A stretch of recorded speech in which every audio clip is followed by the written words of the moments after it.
Muito bom dia, muito bom dia. Hoje é dia 28 de dezembro, segundo o calendário litúrgico, é a festa dos Santos Inocentes, ou seja, daqueles que foram mortos quando Herodes, que descobriu que Jesus havia nascido, tentou matar Jesus, matando todas as crianças recém-nascidas. Daí a origem então da festa dos Santos Inocentes.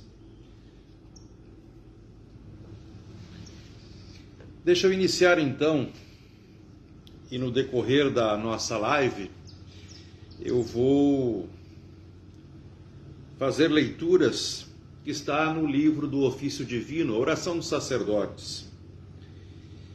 Então a leitura da festa dos Santos Inocentes, a leitura da oração da manhã, que é retirada do livro do profeta Jeremias, diz assim: em Ramá se ouve uma voz, uma lamentação, um choro amargo. Raquel chora seus filhos. Ela não quer ser consolada por seus filhos, porque eles já não existem mais. Estou vendo aí o padre Roberto Vinícius, lá do Belém do Pará. Muito bom dia, Deus abençoe.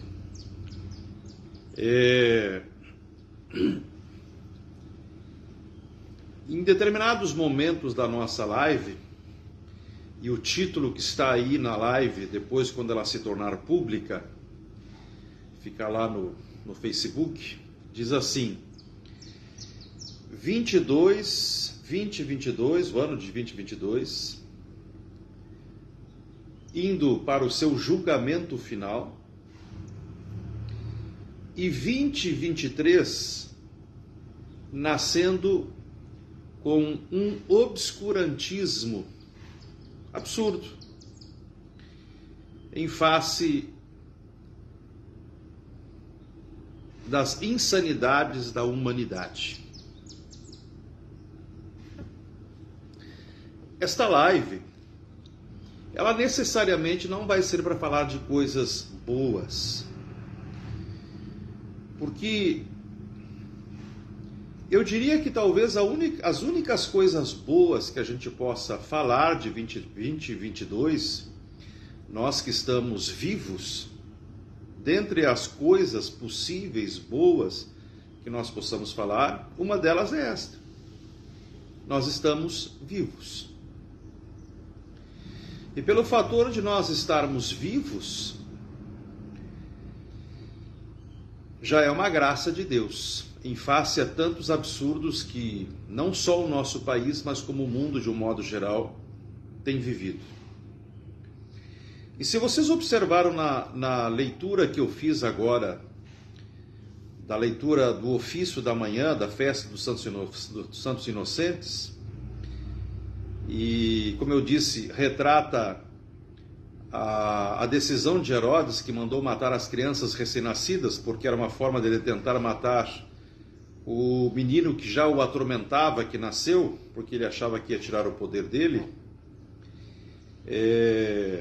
Mas aqui essa leitura foi retirada do Antigo Testamento, lá do profeta Jeremias, mas que retrata o que aconteceu com os santos inocentes. Então só vou repetir porque ela é bem pequena.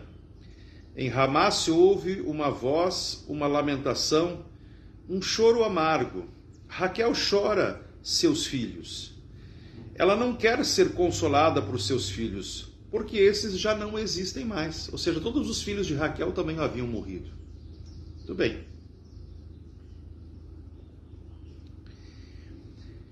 A humanidade como um todo, nesse ano de 2022, Padre Antônio Correia, muito bom dia. Padre Antônio Correia, vou falar alguma coisa sobre o senhor também hoje, viu? se cair alguma coisa, mas depois assista. Hoje também vou falar um pouquinho sobre o amigo aí.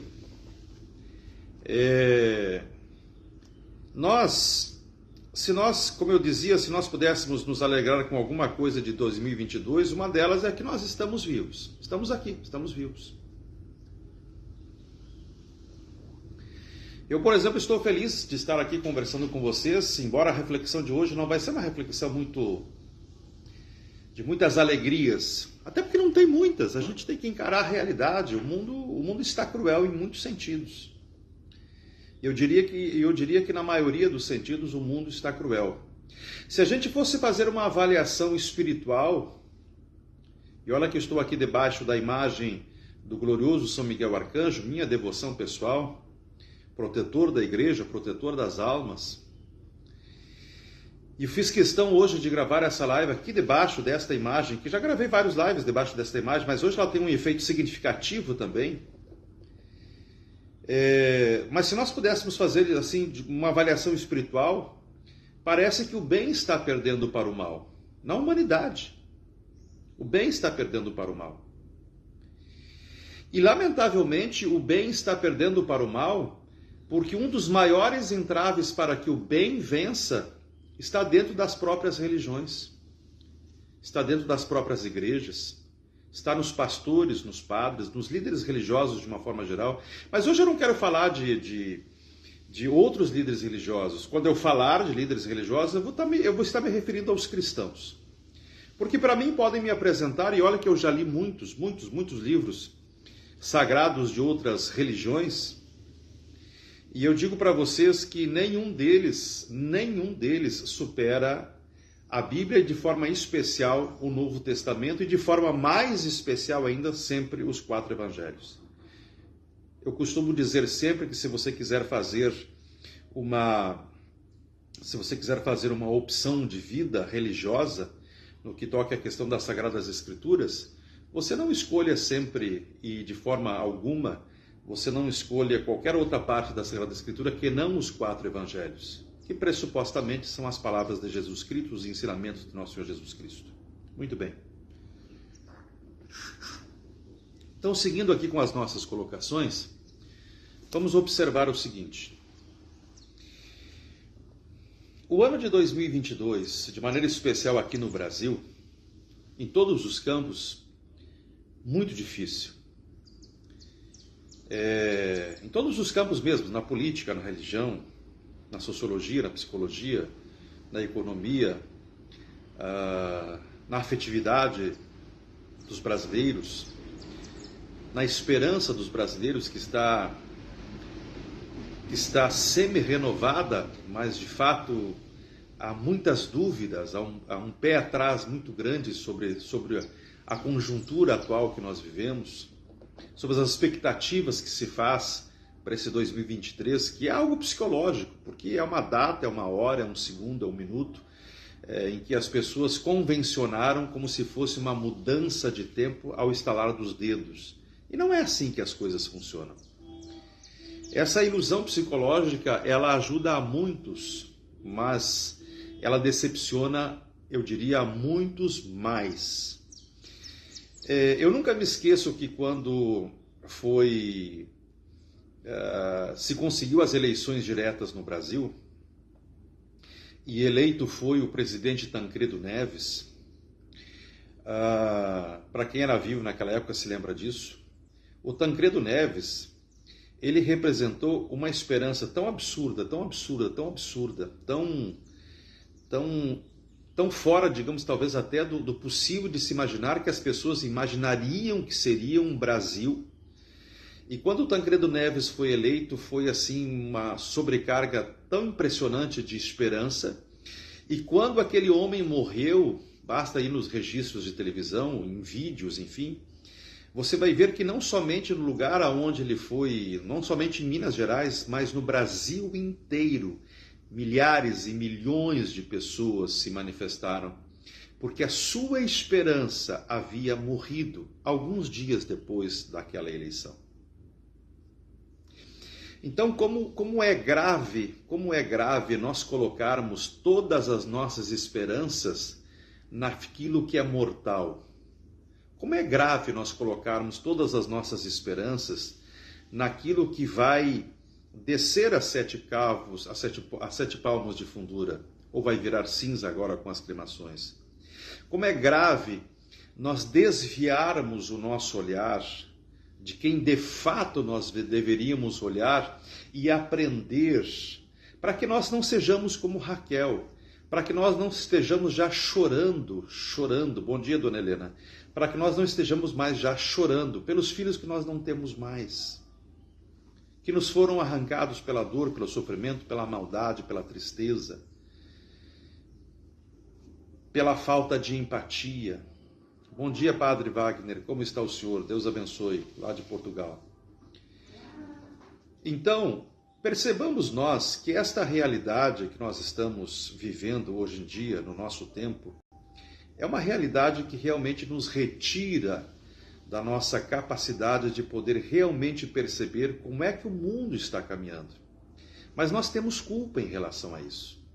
E essa culpa que assola a nossa própria vida, que assola a nossa realidade do dia a dia, nós não podemos fugir da certeza e da realidade de que, eu usei a palavra culpa, de que realmente nós temos parte nisto. São as nossas decisões, lamentavelmente, e na maioria das vezes, erradas, mal pensadas, mal reflexionadas, mal ponderadas, mal localizadas, que nos leva a um distanciamento ferrenho daquilo que seria o equilíbrio do nosso dia a dia. E também em todos os campos. E quando eu falava que a religião, a um determinado ponto, ela realmente tem um efeito tanto para o bem como para o mal, é por isso que muitas vezes eu insisto. Observa o lugar em que você pisa. Observa o padre, observa o pastor. Observa que tipo de comprometimento, que tipo de realidade, que tipo de postura, que tipo de atitude, que tipo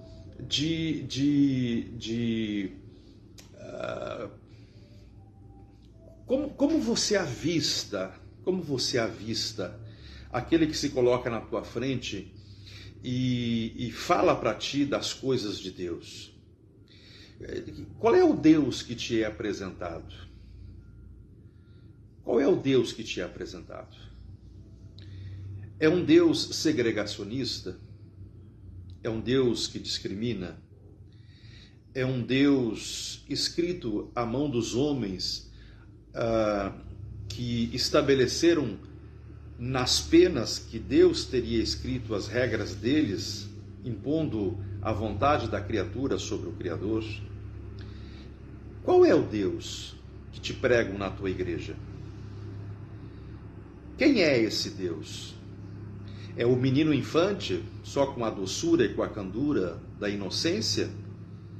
É o Cristo mensageiro que deixa as coisas nos seus devidos lugares, os pontos bem colocados nos is? É aquele que foi crucificado na cruz e que muitos ainda não tinham certeza de que ele realmente era Deus, não fosse a ressurreição que viria depois?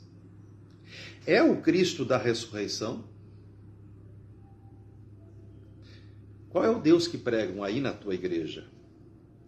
Qual é o Deus?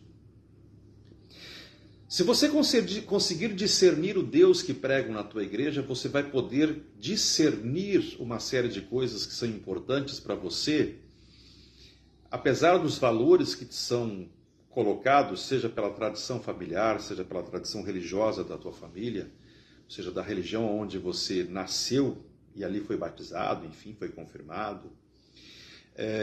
Apesar de tudo isso, como você foi presenteado por Deus por uma coisa chamada cérebro, que é a razão do pensar, que é a razão do agir, que é a razão da capacidade de colocar limites quando os teus pés querem caminhar voluntariamente em direção a algo equivocado. Quando você realmente perceber estas realidades, você vai ver que, embora o teu líder religioso possa ser muito simpático a você, nem sempre ele te conduz a bons caminhos. E por que eu digo isto? Hoje, na festa dos Santos Inocentes, nós vemos realmente como é a atitude daqueles que se julgam poderosos. Eu vou pegar então a segunda leitura, que seria agora, digamos, no ofício da tarde, no ofício das 15 horas. Na primeira leitura que eu fiz, nós vimos de maneira muito clara que Raquel já chorava pelos seus filhos mortos e dizia que não podia pedir o consolo dos seus filhos porque, afinal de contas, eles não existiam mais, dos outros filhos, porque nenhum mais existia, todos lhe foram tirados. Na oração das 15 horas, que é uma sequência dessa reflexão, diz assim: é como se o profeta ou Deus estivesse falando então para Raquel: reprime o teu pranto e as lágrimas de teus olhos. Reprime o teu pranto e as lágrimas dos teus olhos. Porque existe uma recompensa para a tua dor. Há uma esperança para o teu futuro. Oráculo do Senhor. Ou seja, nesse mesmo dia em que nós estamos celebrando a memória daquelas crianças inocentes, onde a sua vida foi ceifada por um homem que não queria ser usurpado do poder que ele julgava ter e que ele não tinha absolutamente nada, não fosse isso permitido por Deus, e que cometeu o assassinato de diversos inocentes, nos faz nos lembrar, por exemplo, as barbáries que são cometidas todos os anos. Você sabia que todos os anos, sem exceção, são cometidos no mundo inteiro quase 500 milhões de abortos provocados, não abortos naturais, provocados. Ou seja, quase todos os anos, dessa quantidade que nós temos aí de 7, 8 bilhões, dizem que já vai para 9 bilhões no mundo, nós temos em torno de 500 milhões de santos inocentes. Então, os santos inocentes da época de Nosso Senhor Jesus Cristo, se nós formos falar em quantidade, não significam nada frente à barbárie dos abortos dos tempos modernos, sobretudo dos últimos 60, 70 anos, em que as clínicas de aborto e tantas outras coisas são permitidas em muitos lugares. E daqueles sanguinários que fazem os abortos de maneira ilegal, a ganhar dinheiro com a vida da morte de inocentes. Eu trouxe essa questão do aborto porque percebam que a gente não aborta na vida só as crianças que mulheres assassinas matam os seus filhos pela incapacidade de exercerem a sua função materna, por colocarem diante de si alguns determinados medos ainda de padrão social, ou ainda pela indiferença mesmo que tenham sobre a questão da vida. São muitos os abortos que eu e você fazemos na vida. Muitas vezes a gente aborta quem nos ama. Muitas vezes a gente aborta quem cuida de nós no dia a dia. Muitas vezes a gente aborda um sorriso, a gente aborda um abraço, aborta um abraço, a gente aborta as delicadezas que são feitas sobre nós. E nós temos a tendência de darmos sempre muitas desculpas a alguns abortos que a gente faz livremente na nossa vida. Só que é tão irracional abortar o bem, né? É irracional abortar o bem. Quantas são as pessoas que esse ano abortaram, por exemplo, a racionalidade, sobretudo no campo político? E continuam abortando porque os meios de comunicação estão nos informando. E não cabe a nós dizermos que é mentira ou é posições políticas frente ao que está acontecendo, porque são as diversas mídias, são as diversas linhas das mídias que têm nos colocado em determinadas situações. É tão impressionante a gente ver, como eu dizia esses tempos atrás numa outra live, é tão impressionante nós vermos que pessoas pressupostamente inteligentes, elas mesmas têm jogado no lixo a sua semelhança com Deus, que está aqui justamente na capacidade de poder discernir as coisas.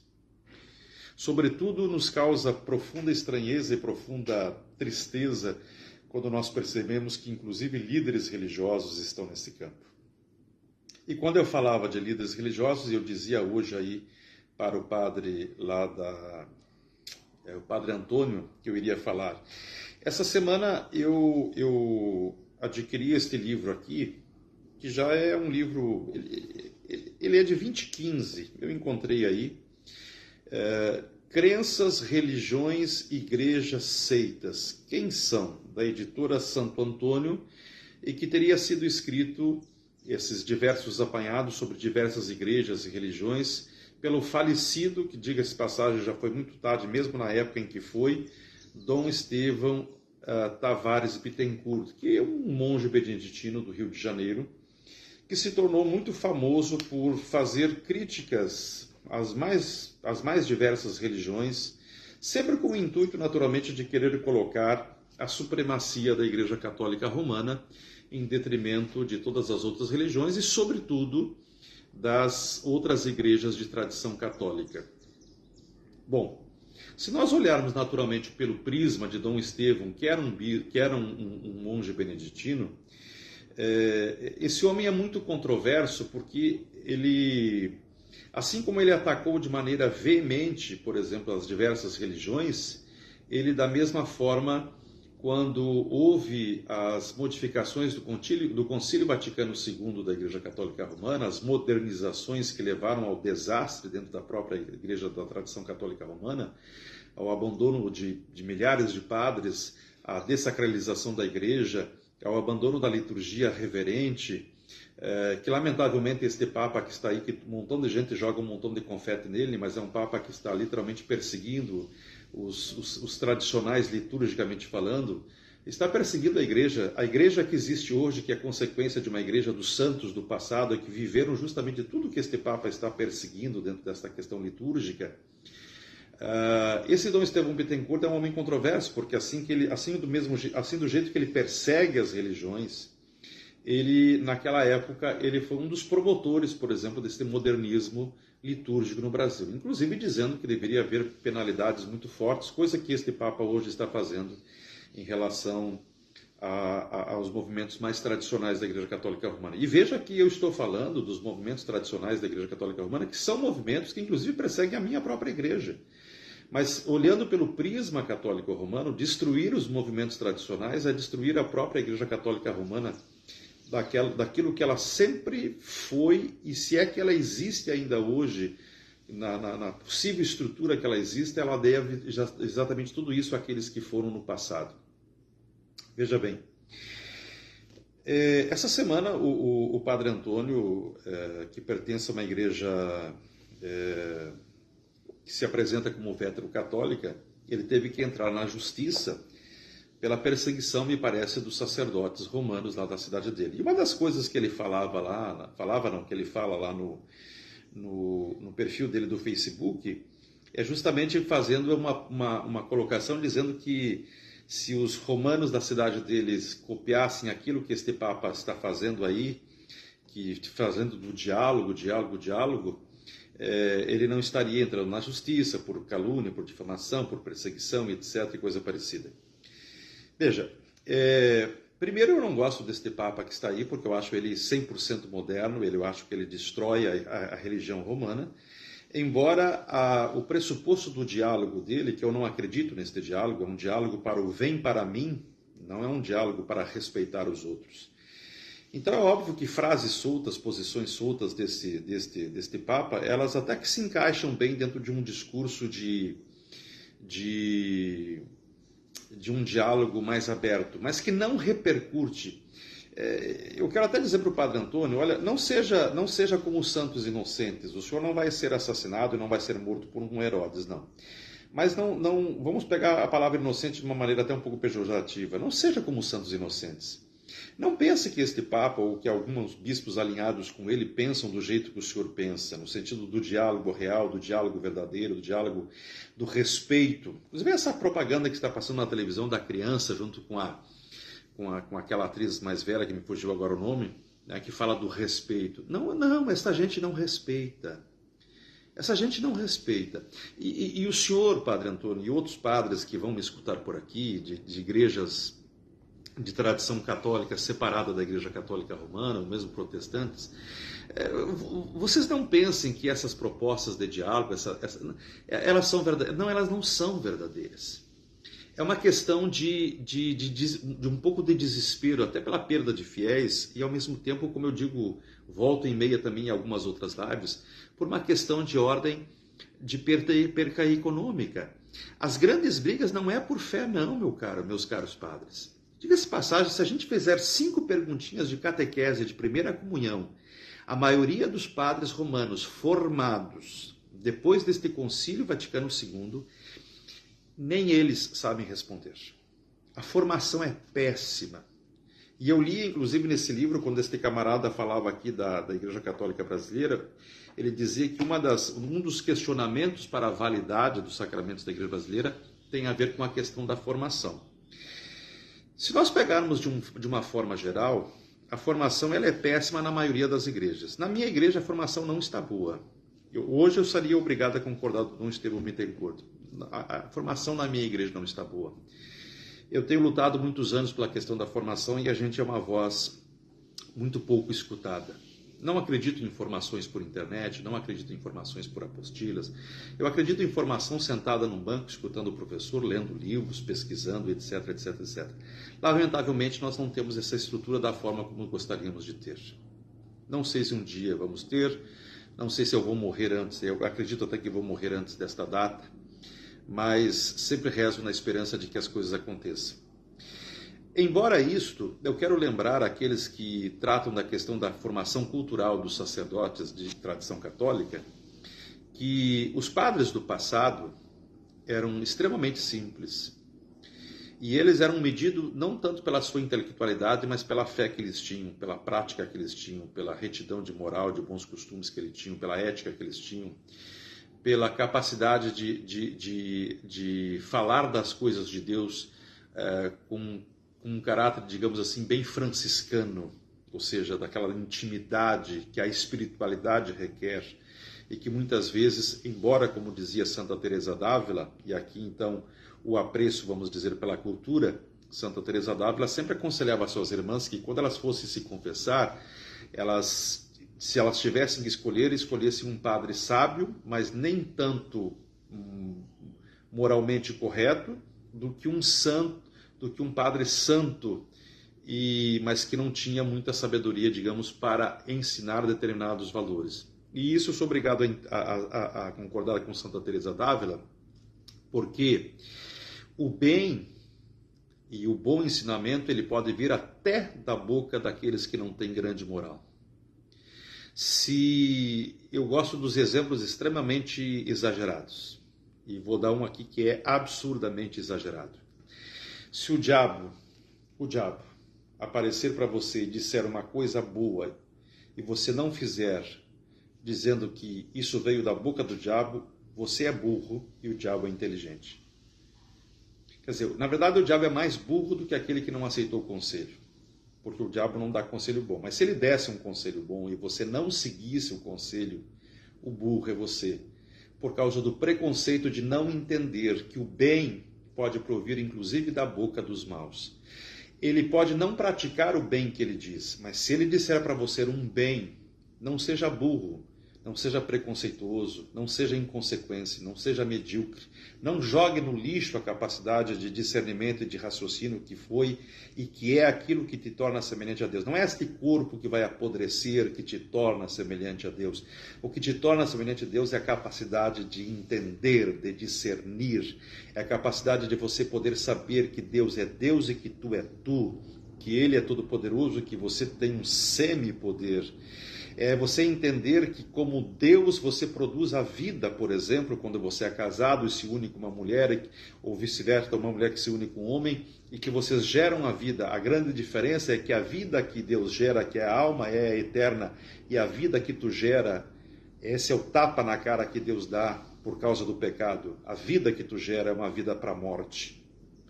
A vida que meu pai e a minha mãe geraram para mim, como semideuses, nessa permissão divina de procriar, foi uma vida de morte, e que para mim está perto. Estou com 54 anos, talvez 20 anos mais, 25, 30 anos, sei lá.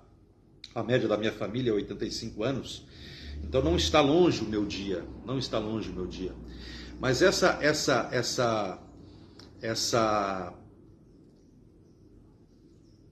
realidade de nós percebemos o quanto as religiões e o quanto as crenças, o quanto esse mundo que nós vivemos, do chamado espiritualizado, nem sempre produz coisas boas, como essa peleia que está aí o Padre Antônio lá em cima no estado dele, com aqueles que deveriam, segundo o Padre Antônio, ser os seguidores dos exemplos do diálogo do Papa Francisco.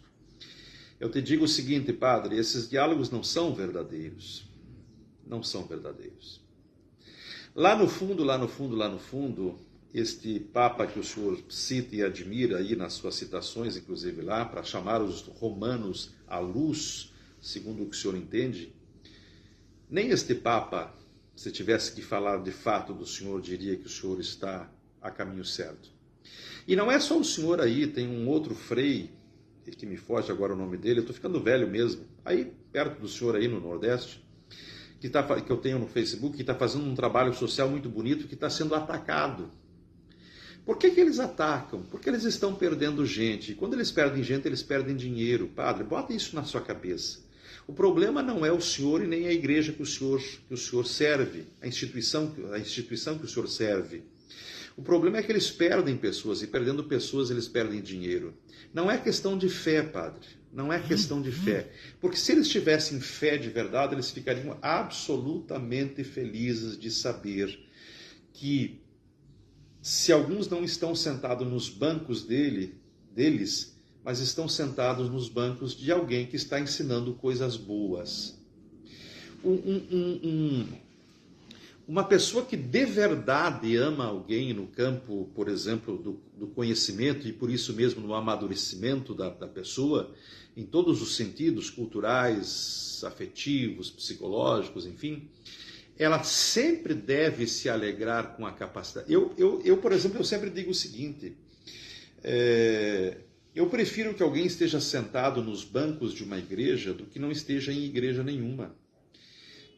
Por mais que às vezes o líder religioso ele seja um pouco descomedido, ele seja um pouco incoerente com aquilo que de fato ele deve pregar, e quando eu digo que de fato ele deve pregar, deixa eu fazer um parênteses aqui, eu, por exemplo, sou bispo da Igreja Católica Apostólica Brasileira. É óbvio que no meu púlpito, embora eu particularmente não concorde com uma série de regramentos da minha instituição, mas esse não concordar com uma série de regramentos da minha instituição não está 50% mais um.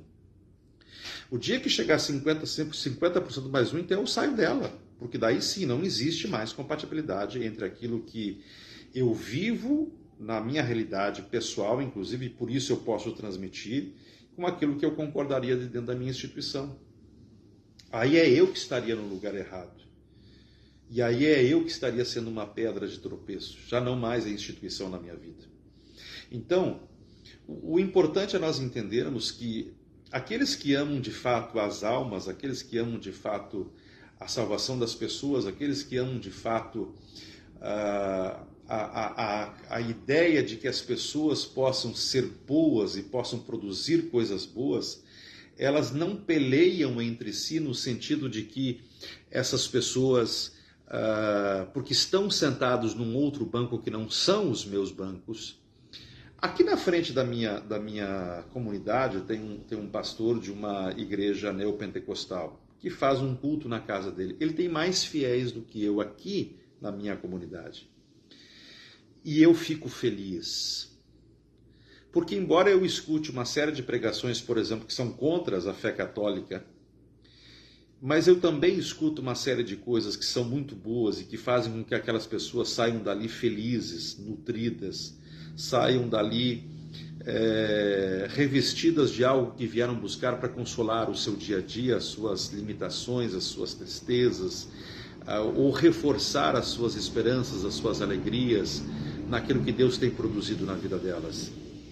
Eu sou um camarada que me alegro profundamente quando eu sei que alguém está sentado no banco de uma instituição religiosa, porque ela está aprendendo coisas boas.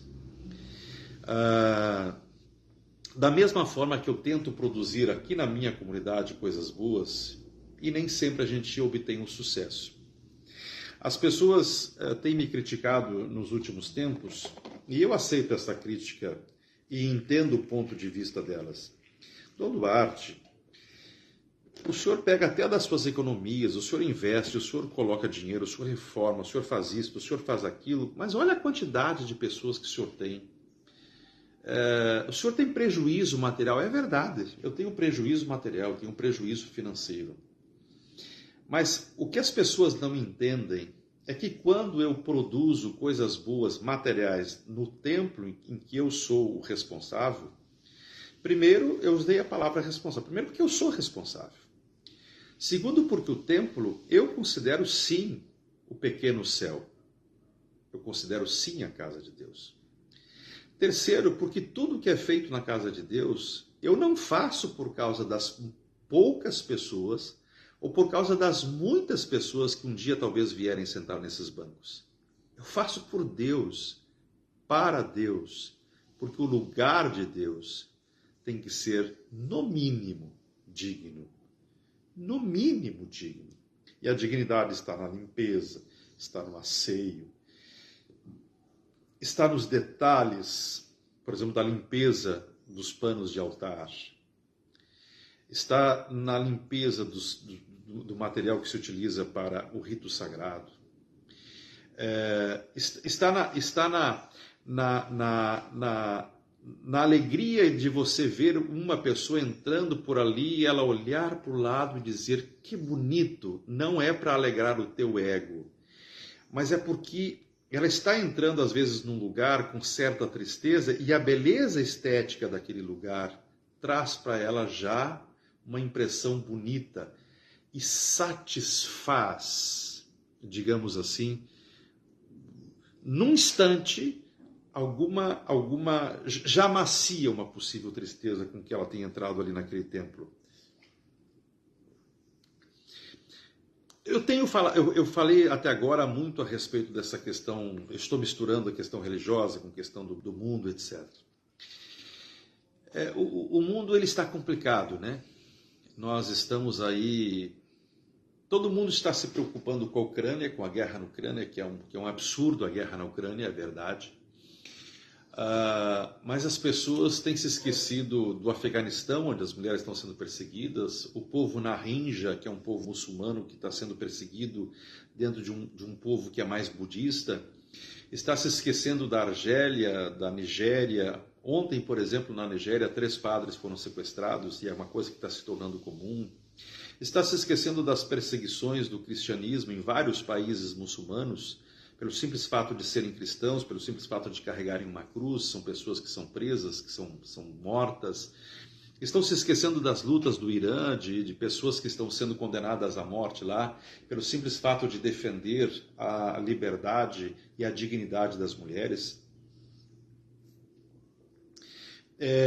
Eu falava na Ucrânia, bem logo aqui no início dessa reflexão de agora. É impressionante que um povo que está sendo perseguido, massacrado, etc., eles têm preconceito dentro deles mesmo.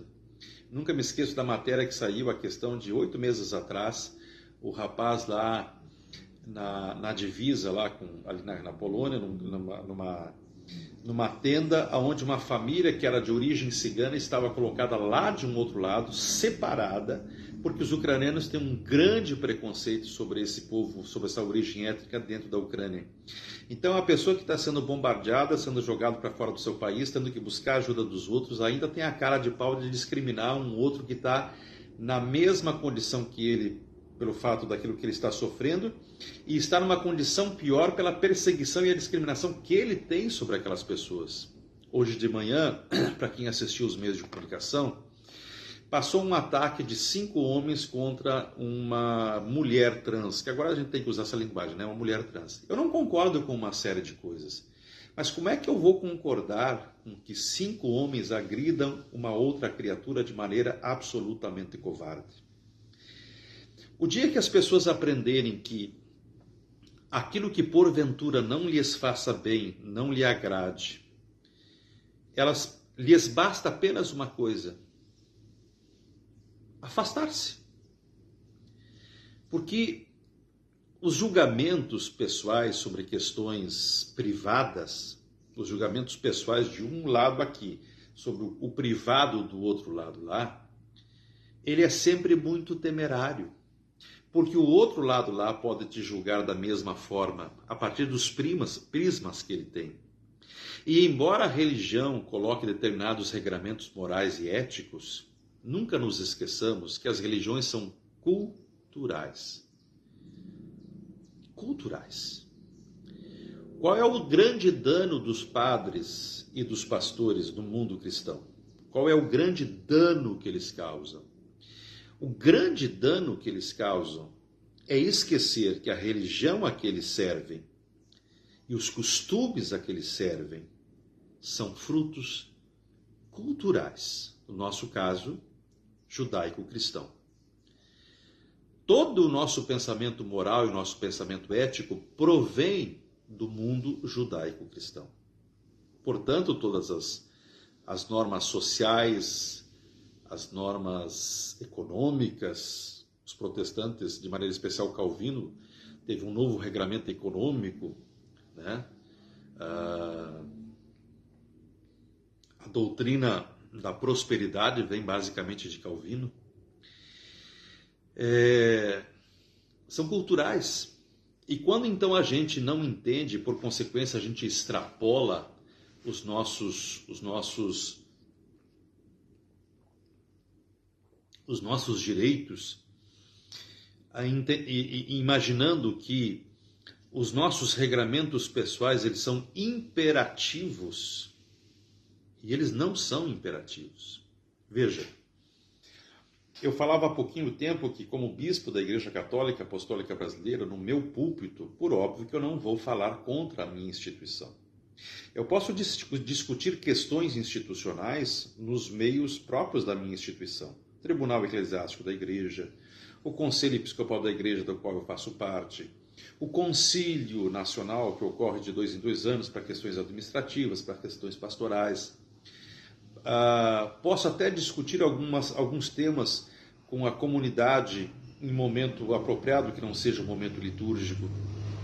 Mas eu não posso, não devo, a vida não me autoriza, a fé não me autoriza, a razão, sobretudo, não me autoriza, em face do conhecimento que eu tenho, de fazer com que as minhas ideias institucionais sejam impositivas em detrimento de todos os que me cercam.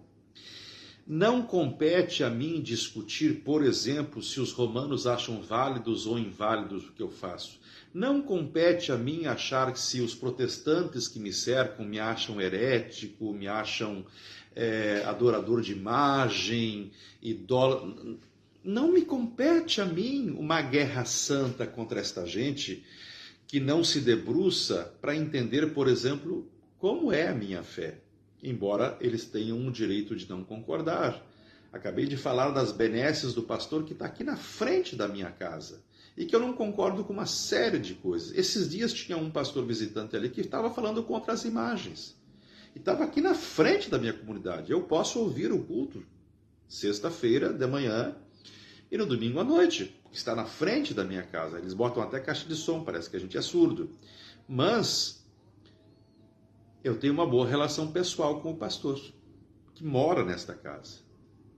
A nossa relação pessoal mostra a razoabilidade, mostra a capacidade que nós temos de que, para além das convicções religiosas, nós temos sociabilidade.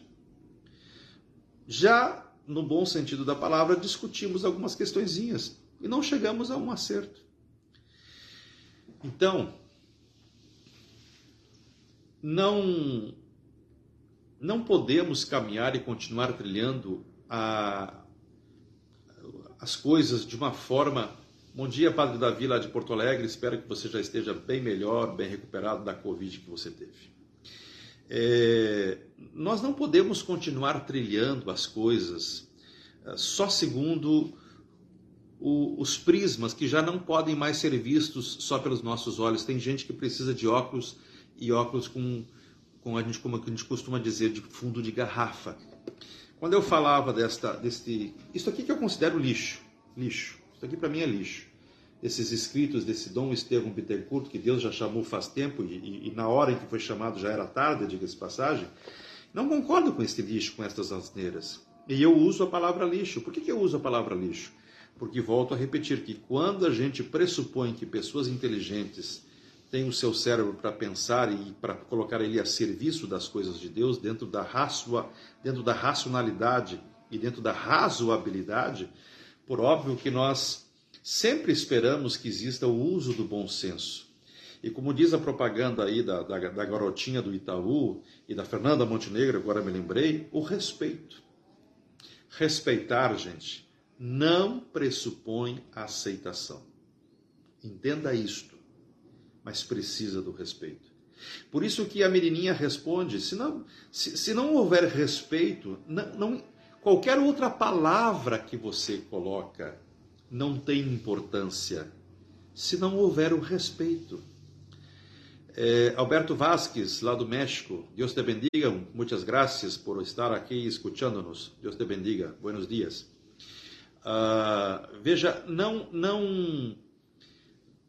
não há sentido em nada nesta vida se não houver o respeito. O respeito é o pressuposto fundamental da sociabilidade.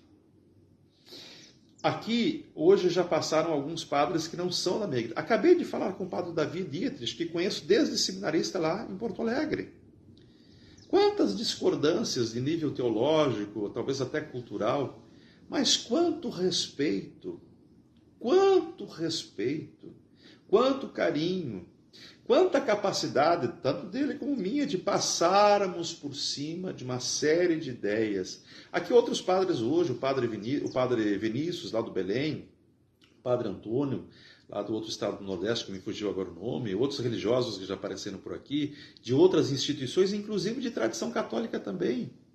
Essas instituições, elas não existem porque elas querem existir assim. Não. Elas existem por causa das diferenças. Todas as religiões, na verdade, só existem por causa das diferenças. Só por causa das diferenças. Não fossem as diferenças, não existiriam religiões diferentes. Por isso que nenhuma religião pode ser impositiva. Nenhuma religião pode ser impositiva.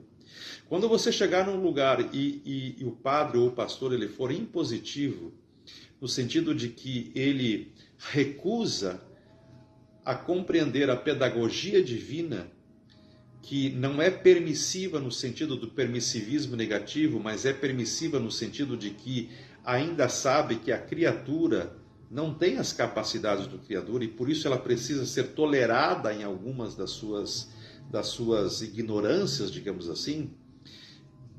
Se você estiver num lugar onde o padre e o pastor não compreenderem desta forma, eu te aconselho, saia daí, vá para outro lugar, porque este não é um bom lugar, este lugar não representa Deus, não representa a sabedoria de Deus, não representa a pedagogia de Deus, por incrível que pareça a palavra que eu vou dizer agora, não representa o respeito que Deus tem pela sua própria criatura.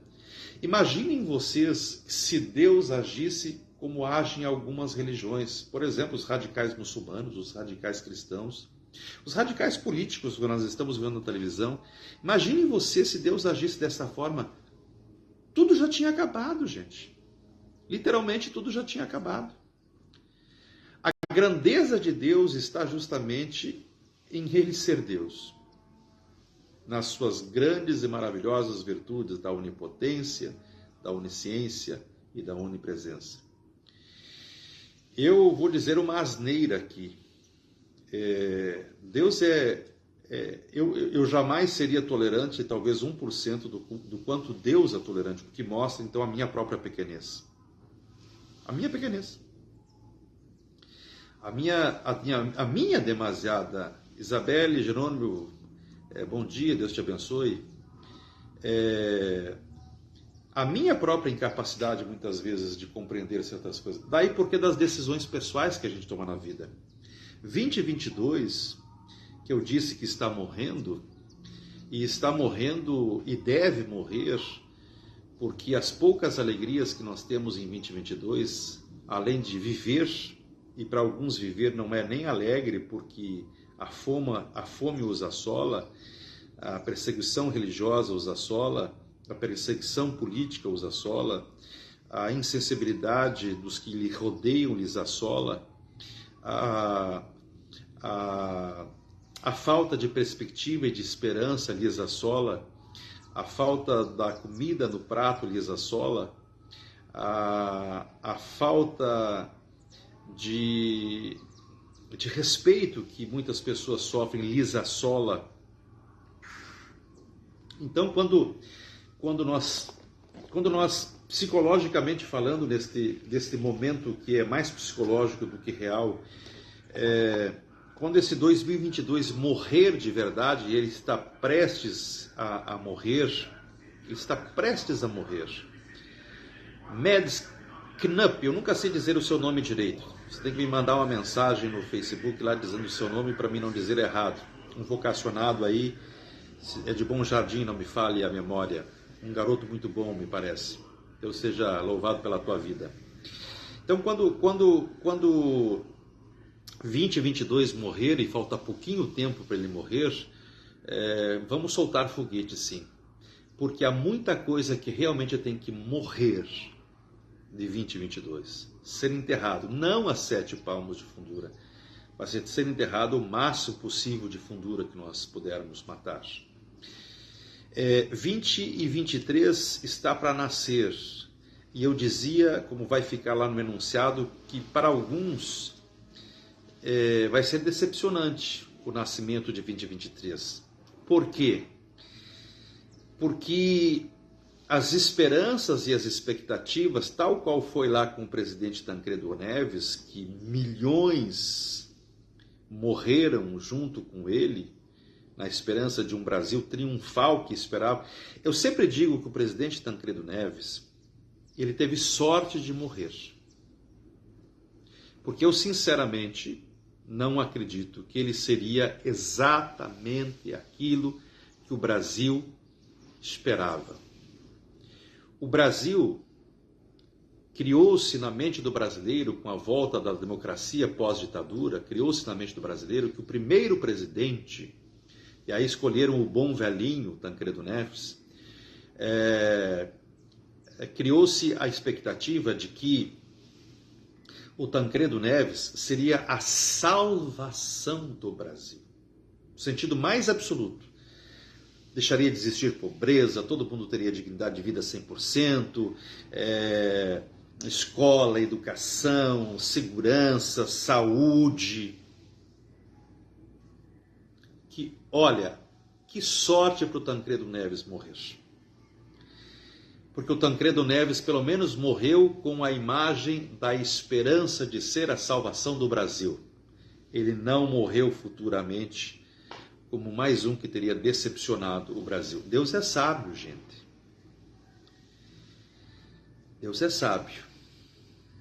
E Deus, na vida do Tancredo Neves, foi misericordioso. Eu tenho certeza do que eu estou dizendo. As pessoas dizem, Dom Duarte, o senhor é muito racionalista. Não, eu sou realista, gente. Eu sou absolutamente realista. Eu não estou esperando um 2023 bom. Estou rezando para que ele seja razoável. Hoje de manhã nós já vimos nos meios de comunicação os prováveis aumentos que vão vir. Enfim, acha que as críticas não vão cair aí de pauladas sobre o novo governo, que vai trazer de novo alíquotas, por exemplo, sobre os combustíveis? Não vão. E com isso tentar desestruturar novamente a sociedade? Vão. E com isso fazer com que padres e pastores oportunistas dividam muito mais a sua igreja, tentando fazer uma escolha? Vão. E com isto fazer com que os ideólogos irracionais e, sobretudo, os radicais ideólogos dos dois lados não reafirmem mais fortemente os seus delírios para continuar as brigas insanas que, lamentavelmente, têm sido, inclusive, inclusive promovida por líderes religiosos, que de líderes religiosos não tem nada, porque esta gente é bandida, porque esta gente é filha do diabo, porque esta gente promove a divisão e não promove a união, e não promove o bem-estar social, porque essa gente se usa inclusive da religião, da palavra de Deus, para desestruturar e para dividir a sociedade, quando ela deveria estar voltada para um único fim, que é o fim do bem-estar da nação brasileira. Você acha que em 2022, mesmo não concordando com uma série de coisas, eu não cumpri o que me prescreve a igreja, rezar pelos governantes? Eu rezei pelo presidente da República, Jair Messias Bolsonaro, eu rezei pelo governador do estado do Rio de Janeiro, eu rezei pelos deputados federais, pelos senadores, pelos deputados estaduais, pelo prefeito Gilmar aqui de Rio das Ostras, de Casimiro de Abreu, pelos vereadores, rezei. E rezarei no ano de 2023 pelo presidente Lula, pelos seus ministros, pelos senadores, pelos deputados, pelo governador. Rezarei. Assim me prescreve a minha fé católica, que devo rezar pelos governantes que são permitidos por Deus. Não são impostos por Deus, porque Deus respeita a escolha. Países não democráticos não respeitam as escolhas. Nós aqui temos uma das benécias da boa ação de Deus, que é a democracia. A democracia nos permite escolher para o bem ou para o mal. A cova, quem constrói somos nós, ou o castelo.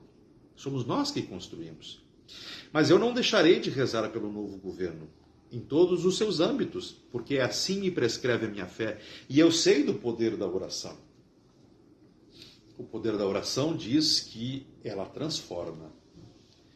Diz que Deus, em sua imensa misericórdia, ouve aqueles que lhe suplicam de verdade, com reteza de coração, com firmeza de disposição, com intenções não convenientistas, mas centradas e voltadas para todos e não apenas para o individualismo. Essas são as nossas orações. Essas são as nossas expectativas. Isso é o que nós depositamos na nossa vivência do dia a dia para o nascer de um 2023 que vem aí muito, como eu digo no enunciado, muito obscurecido. E talvez possa ser muito frustrante para alguns que estão esperando exageradamente uma melhora no estalar de dedos, tal como foi lá com o Tancredo Neves. Mas me parece que Lula não vai morrer, não, ele está bem de saúde. Então, Tancredo Neves teve mais sorte do que o presidente que vai assumir a nação. Quero ir indo para o final, dizendo o seguinte. Dia 30 agora, sexta-feira, será a nossa última celebração aqui na comunidade. Eu coloquei lá no enunciado do convite do Facebook que haverá um espaço, e isso vai acontecer antes da exposição do Santíssimo Sacramento, para que os fiéis, os poucos fiéis aqui desta comunidade, possam dar, se desejarem, o seu testemunho deste ano espiritual, dessa vivência espiritual que eles têm na nossa comunidade. Assim como eu também vou dar as minhas impressões. Eu não estou feliz com a nossa comunidade. Eu não estou feliz com as coisas que não estão acontecendo. As minhas expectativas também são grandes. Também são humanas. Qual padre, qual bispo não gosta de ver os bancos da sua igreja cheios? Embora eu pregue de maneira efetiva que mais vale meia dúzia comprometidos do que uma igreja inteira descomprometida, de que uma multidão descomprometida. E eu acredito piamente nisso. Mas eu também sou humano, também tenho as minhas frustrações. Eu também muitas vezes me pergunto, por que estou neste lugar? Quando outros lugares me valorizariam mais. E aí, graças a Deus, volta o bom senso e racionalidade. Não é abandonando o barco que a gente ajuda a Deus. Passar pelos mares revoltos, passar pelas frustrações. Esses últimos dias, por exemplo, eu fiquei muito frustrado. Eu esperava na nossa missa de Natal, por exemplo, uma igreja no mínimo com o dobro de pessoas que tinha. Mas algumas pessoas preferiram as desculpas de sempre esfarrapadas. Uma dorzinha de barriga, uma visita que chegou, e não vieram à missa, que foi preparada com todo carinho. São as frustrações que a gente vive. Quantos santos ciúmes da minha parte de olhando fotografias de outros padres, de outros bispos, com uma igreja recheada de pessoas. É um santo ciúmes, isso é humano. Eu também tenho um santo ciúmes.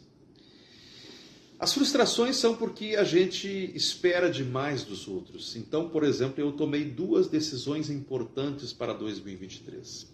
Tomei, estão tomadas, e Deus há de me ajudar. Primeira,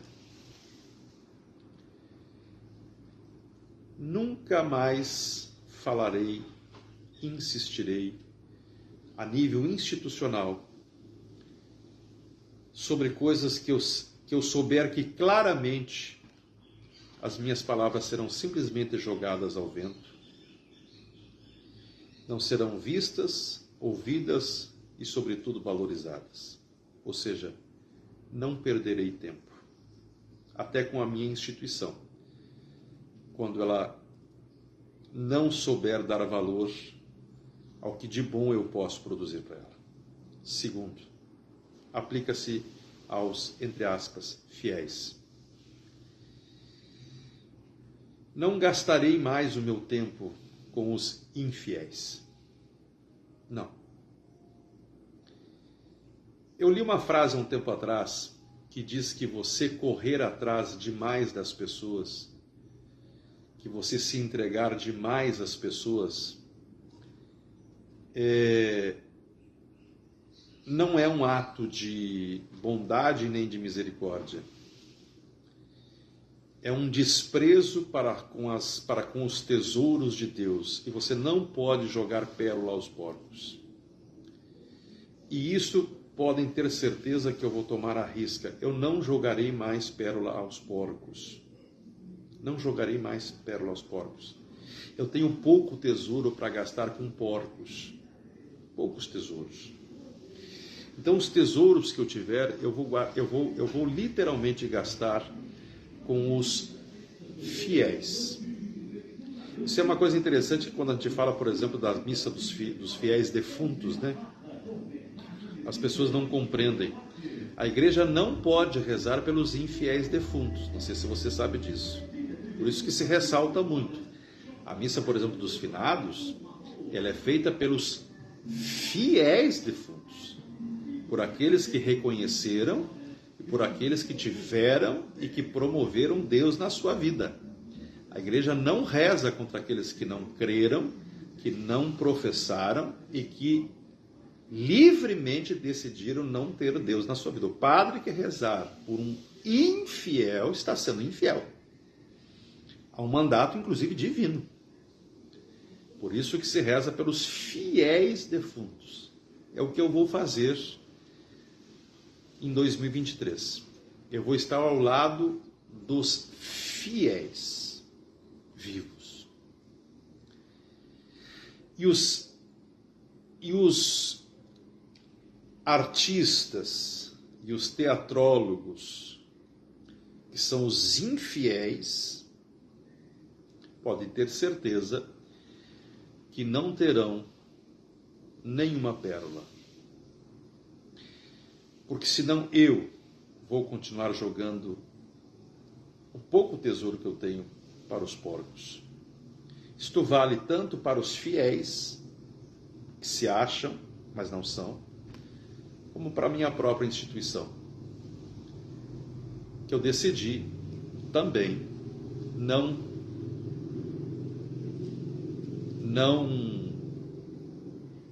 proporcionar aquilo que existe um desprezo contínuo das poucas coisas boas que a gente tem para dar. Portanto, 2023 eu tenho esses 2 propósitos. Dar para a minha instituição o que eu sei que ela vai poder receber, que ela tiver capacidade de receber. E não jogar pérola aos porcos dos infiéis. Resumo dizendo assim: Eu já tenho uma prática que eu exerço há muitos anos sobre as pessoas que vêm conversar e pedir aconselhamento.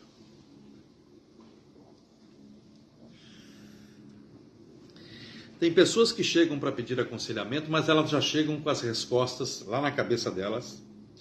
E, na verdade, elas querem ouvir da gente as respostas que ela tem para que elas possam se conformar nos seus problemas ou justificar as suas razões. Então, na verdade, elas não querem ser aconselhadas.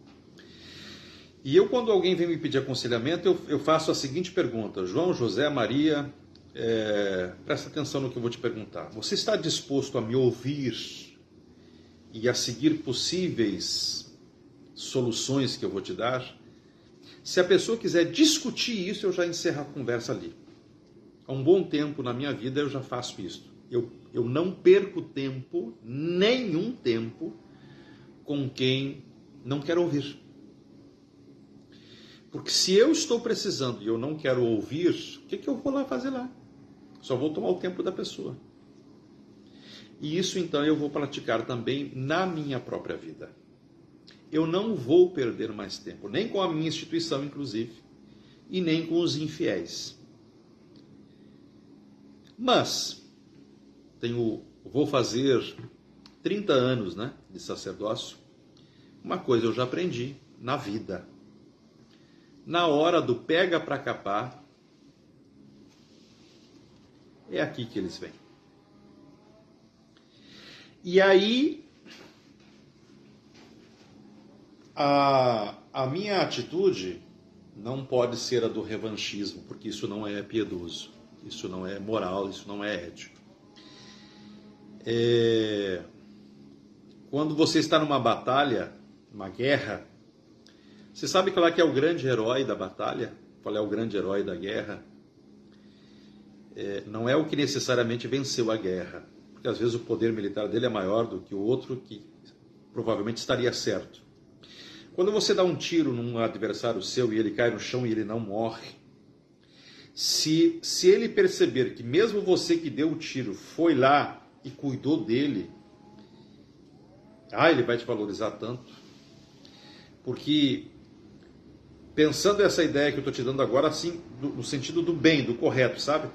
Digamos assim, você estamos do lado que é o lado bom, e às vezes chega necessário você ter que dar um tiro. Você é obrigado a jogar a pessoa no chão. Obrigado a jogar ela no chão. Você é obrigado a fazer com que ela sinta dor, sofrimento mesmo. Mas você não a abandona. Ao contrário, você que deu o tiro vai lá, você cuida dela. Então, é aquela obrigação na marra. A pessoa se sujeitou na marra a ter a capacidade de poder te escutar, te ouvir, te olhar com novos olhos, apesar da dor que você mesmo muitas vezes promoveu segundo o entendimento dela. Segundo o entendimento dela. Por isso que nós religiosos precisamos ter um pouquinho mais de capacidade de dizer não. Não. Porque as pessoas olham para a gente e acham que a gente, por ser padre, por ser pastor, tem que sempre dizer sim, sim, sim. Não, não. O não é uma bênção. Dizer não é uma bênção. Porque não se perde tempo com quem de fato não quer ouvir, não quer ser ensinado, não quer ser ajudado. Vou encerrar com o que seria a última leitura de hoje da festa dos Santos Inocentes. Eu fiz a leitura do ofício divino da manhã, eu fiz a leitura do ofício divino das 15 horas, e eu vou encerrar então com o que seria a última leitura hoje do ofício divino do dia 28 de dezembro, que daí nos manda aqui para o que seria a sequência do Natal, né? A leitura diz assim: não se esqueçam que nós iniciamos falando dos filhos de Raquel, da decepção de Raquel e etc. A oração da tarde, então, de hoje do ofício divino diria assim, que é de Efésios: éramos por natureza filhos da ira, como os demais. Deus, porém, que é rico em misericórdia, pelo grande amor com que nos amou, quando estávamos mortos em nossos delitos, nos vivificou juntamente com Cristo. Pela graça é que fostes salvos.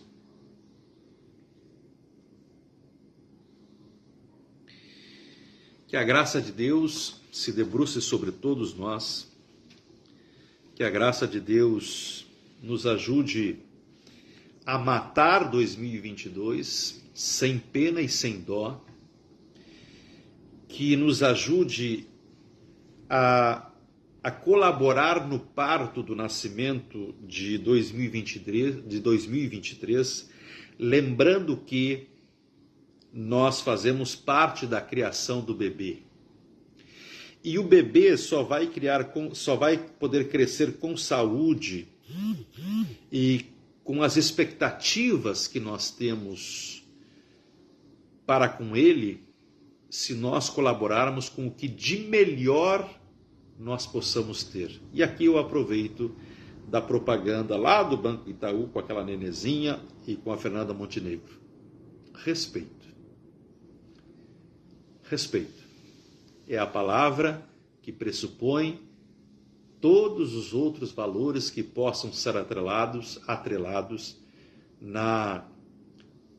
no desenvolvimento de uma boa sociabilidade para com todos e em todos os níveis. Com muita sinceridade, eu digo para você, no dia 30, aqui na sexta-feira, eu vou rezar muito, muito, muito, muito pelo nosso Brasil, pelo futuro governo, pelos líderes religiosos que estão maus, muito maus, que estão sendo oportunistas, estão péssimos. Vou rezar para que as pessoas sejam mais respeitosas e tolerantes. Vou rezar para que Deus me ajude a conservar a minha fé. Vou rezar por todas as pessoas que eu conheço e que eu admiro. Muitas estão aqui hoje assistindo essa live. Um deles, meu querido, meu amado mesmo, Padre Davi Dietrich, lá de Porto Alegre, católico romano, não é católico brasileiro, não, católico romano. Admiro demais, admiro a fé desse rapaz, admiro o empenho, a vocação dele, admiro como ele trata das coisas de Deus, admiro a capacidade que ele tem de se conformar com aquilo que ainda não é possível ser mudado. Olha, Padre Davi, o senhor é um padre muito jovem, 2 anos de sacerdócio, mas eu já aprendi bastante contigo, viu? Já aprendi bastante contigo. Agradeço a Deus pela tua existência na minha vida como meu amigo, viu? Meu querido Padre Antônio, que está sendo aí vítima de perseguição de padres romanos na tua cidade. Você agiu certo, você foi para a justiça, agora, silêncio, deixa que os advogados trabalhem. Há algumas pessoas, padre, que realmente, lamentavelmente, só aprendem com o constrangimento de uma delegacia de polícia e com a mão no bolso deles. Foi o que eu fiz aqui, inclusive. Eu quero conhecer Portugal, se Deus quiser, o ano que vem, e eu vou ir para Portugal com o pagamento de indenizações que eu já ganhei. Que pena que acabou os processos, porque podia estar ganhando um dinheirinho a mais. É assim que a gente faz. Se falta o respeito, a gente enquadra com a justiça. A todos vocês, meu grande abraço, meu desejo sincero de um 2023 o melhor o quanto possível. Faça a tua parte, sobretudo no respeito, que eu acredito piamente que Deus vai ajudar que a sua vida seja melhor. Não se esqueça nunca, aonde o teu braço alcançar, disto tu vais ser cobrado. Aonde ele não alcançar, não tenha nenhum peso de consciência. Disto você não vai ser cobrado. Que Deus Todo-Poderoso ele tenha compaixão de mim e de ti. Sob a intercessão do glorioso São Miguel Arcanjo, que protege a igreja, que protege o povo de Deus, que protege as almas, sob a proteção dos nossos santos anjos da guarda, hoje de maneira especial sob a proteção da inocência dos santos inocentes. E sem poder deixar de dizer sobre a proteção da sempre bem-aventurada Virgem Maria, Mãe de Deus e nossa Mãe. Desça sobre todos vocês a bênção do Onipotente e Misericordioso, aquele que é Pai, aquele que é Filho e aquele que é Espírito Santo. Grande abraço. Se você achou que é bom essa live, quiser divulgar, pode fazer. Um abraço.